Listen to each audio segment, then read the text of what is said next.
Արմ ռադիոյի լրատվականը սկսում է աշխատանքը, ստուդիայում է Ժիրայր Ոսկանյանը։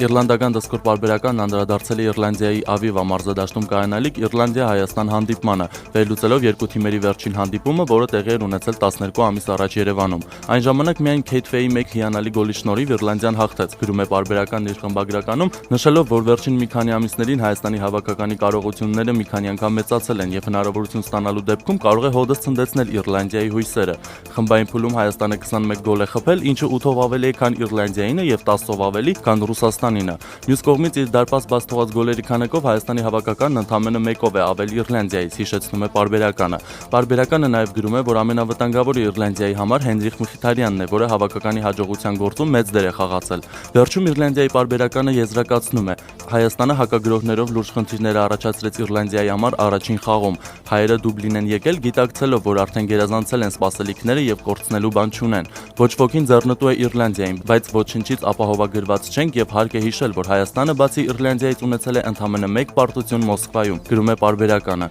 Գուցե կար ժամանակ, երբ հայերը լուրջ մրցակից չէին, բայց դա այլևս անցյալում է, ամփոփում է հոդվածագիրը։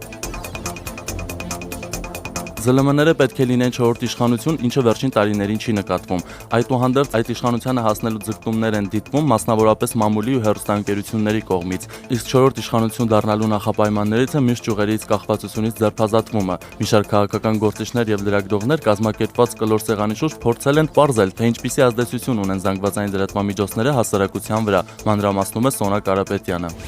Հայաստանում նույնիսկ էլեկտրոնային զանգվածային լրատվամիջոցները պոպուլյար չեն։ Թե լրատվական, թե ժամանցային առումով մեր երկրում առաջատարները ռուսական հեռուստաընկերություններն են։ Նման եզրակացության է հանգել Երևանի պետական համալսարանի կիրառական սոցիոլոգիայի ամբիոնի վարիչ քաղաքական գիտությունների թեկնածու Արտուր Աթանասյանը։ Վերջինս հավելում է, որ Հայաստանում ամենազանգվածային միջոցը ինտերնետն է, եւ ավելին այն հավակնում է գերագույն զանգվածային միջոց դառնալ։ Նույն Facebook-ը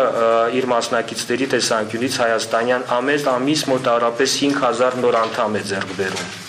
Որևէ թերթ, որևէ հեռուստալիք ամեն ամիս 5000 նոր անդամ մասնակից ձեռք չի բերում։ Այդ ակտիվ սերունդը երիտասարդությունը հիմնականում ընտրում է ինտերնետը։ Ինտերնետ թերթեր, ինտերնետ ֆիլմեր, ինտերնետ երաժշտություն։ Ես կարծում եմ, որ մեր պետությունը պետք է շեշտադրի ինտերնետ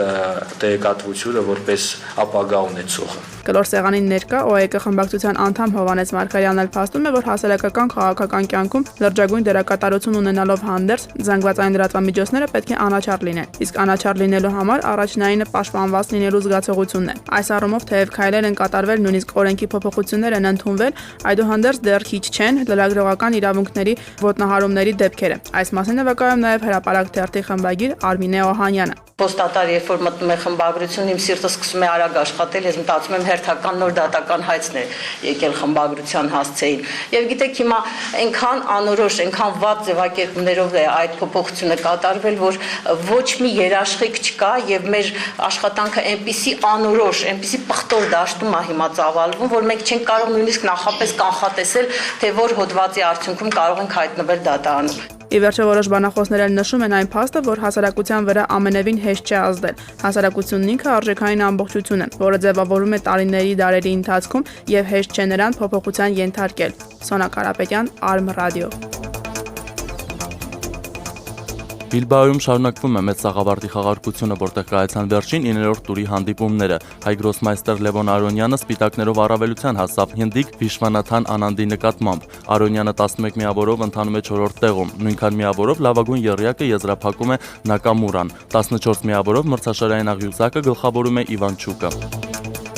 Անդրադառնանք մամուլի տեսությանը։ Ժողովուրդ թերթի հրապարակումներից մեկը վերնագրված է։ Իշխանությունները արտաքին գործերի նախարարության եւ ազգային անվտանգության ծառայության միջոցով ցանկանում են Հայաստանի Հանրապետության քաղաքացիներին վերադարձնել արտերկրներից։ Թերթը գրում է, որ իր աղբյուրների փոխանցմամբ իշխանություններն ԱԳՆ-ի եւ ԱԱԾ-ի միջոցով դիվանագիտական խողովակները գործի են դրել եվրոպական երկրներում գտնվող եւ հիմնականում քաղաքական ապաստան հայցող Հայաստանի Հանրապետության քաղաքացիներին վերադարձնելու համար։ Իսկ նպատակն այդպես Հայաստան վերադարձողների թվաքանակ ապահովելն ու արտագաղթի ծավալները կոծկելն է։ Արտաքին գործերի նախարարության մամուլի խոսնակ Տիգրան Բալայանը ժողովրդի հետ զրույցում ասել է, որ որևէ մեկը քաղաքական ապաստան խնդրողների ճամբարներ մուտք գործելու իրավունք չունի եւ այդ ճամբարներում գտնվողների մասին տեղեկություններ չեն կարող լինել։ Գուցե ֆորմալ առումով այդպես է, բայց չմոռանանք, որ Հայաստանն այլ երկրներում ապօրինի կերպով գտնվող իր քաղաքացիներին համապատասխան միջազգային համաձայնագրերի հիման վրա պարտավոր է ընդունել, հավելում է ժողովուրդը։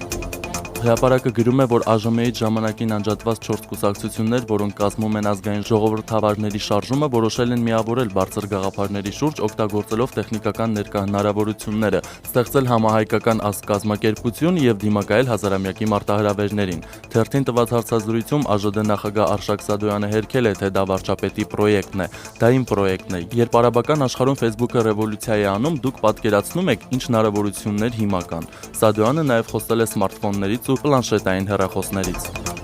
Թողարկման վերջում հավելեմ, որ այսօր ԱՄՆ դոլարը գնվում է 375-ով, եվրոն 509-ով, օդի ջերմաստիճանն այժմ +12 է։